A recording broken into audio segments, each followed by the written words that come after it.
This is the true story of a massive asylum where thousands lived, many died, and where some visitors believe the past never stayed buried. Endless corridors, locked wards, and sounds that shouldn't exist in an empty building.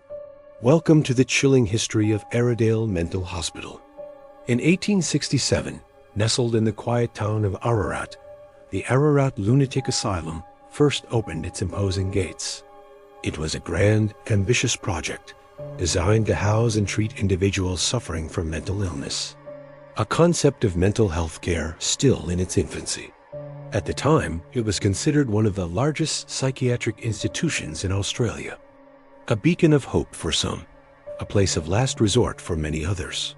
The goal was clear: treatment and containment, a dual purpose that would define its existence for over a century. The architecture itself, with its sprawling wings and isolated courtyards, spoke of both care and control, a silent testament to the prevailing attitudes towards mental health. As the decades turned, the facility expanded rapidly, a testament to the growing need, or perhaps the growing problem. At its peak, thousands of patients were housed within its walls, a staggering number. This quickly led to severe overcrowding. The initial promise of individualized care faded under the sheer weight of numbers. Resources, already stretched thin, struggled desperately to keep up with the relentless demand. The human element, the individual stories, began to blur into a collective struggle for survival. Within a system designed to help, but often overwhelmed. Historical reports from within Aradale paint a stark picture of life inside, but often stifling any hope of recovery. The understanding of mental health treatments at the time was, by modern standards, incredibly limited.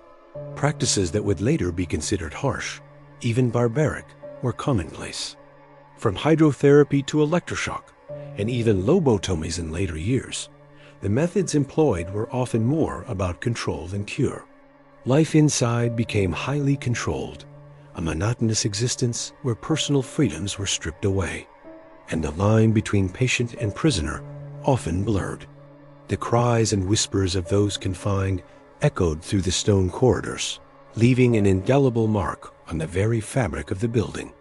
Many patients, tragically, spent years, even entire lifetimes, within the institution's confines. For some, Aradale was the only home they ever knew, a place where they were born, lived, and ultimately died. Records indicate a staggering number of deaths over its long operation, a grim tally that speaks volumes about the conditions and the sheer volume of human suffering contained within. The site accumulated a long and complex history, each brick and every shadow imbued with the memories of those who passed through its gates.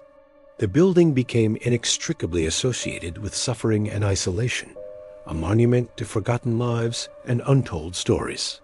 As the 20th century progressed, mental health practices slowly but surely began to evolve.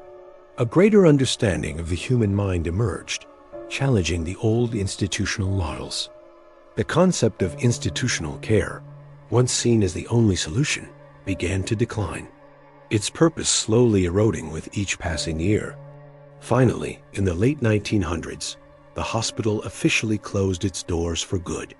The remaining patients were either relocated to smaller, more humane facilities or, for a fortunate few, released back into society.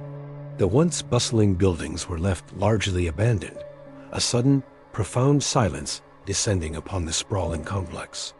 The long corridors, once filled with the sounds of life, however troubled, now fell silent, echoing only with the whispers of the wind and the ghosts of the past. With abandonment came decay. The grand structures began to deteriorate, succumbing to the relentless march of time and the elements. Paint peeled from the walls like shedding skin, windows shattered, leaving gaping, vacant eyes staring out at the world. Wards, once filled with beds and the faint scent of antiseptic, were left untouched, their contents slowly rotting away. The environment became increasingly eerie and isolated, a place where nature began to reclaim what man had built. The atmosphere transformed from an active, if troubled, institution into an empty, decaying relic, a monument to forgotten pain. Then, in 1998, a new chapter began. The former wards, cells, and labyrinthine corridors. It was a chance to walk through history, to glimpse into the lives of those who had been confined there. Almost immediately, reports began to surface, whispers of something more than just history lingering within the walls. Visitors and guides alike began to describe unsettling phenomena. Footsteps, heavy and deliberate, would follow them in empty hallways, only to vanish when they turned around. Doors would open or close without any discernible cause, their creaks and slams echoing through the silence. Distant screams or disembodied voices, filled with an ancient sorrow, would echo through the building, seemingly from nowhere. Sudden, inexplicable cold spots would manifest in specific areas, sending shivers down spines, even on the warmest days. Some reported an overwhelming feeling of being watched, a pervasive sense of unseen eyes. Following their every move, a chilling presence that defied rational explanation.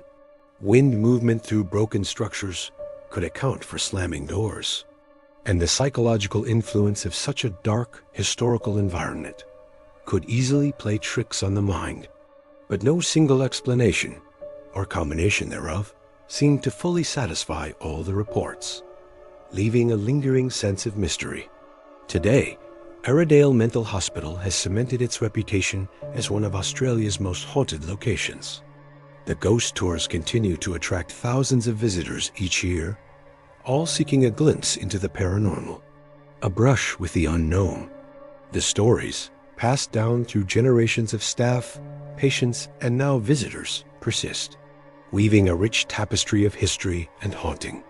A place built to contain the human mind, a history filled with isolation and suffering, and a silence that doesn't always stay silent.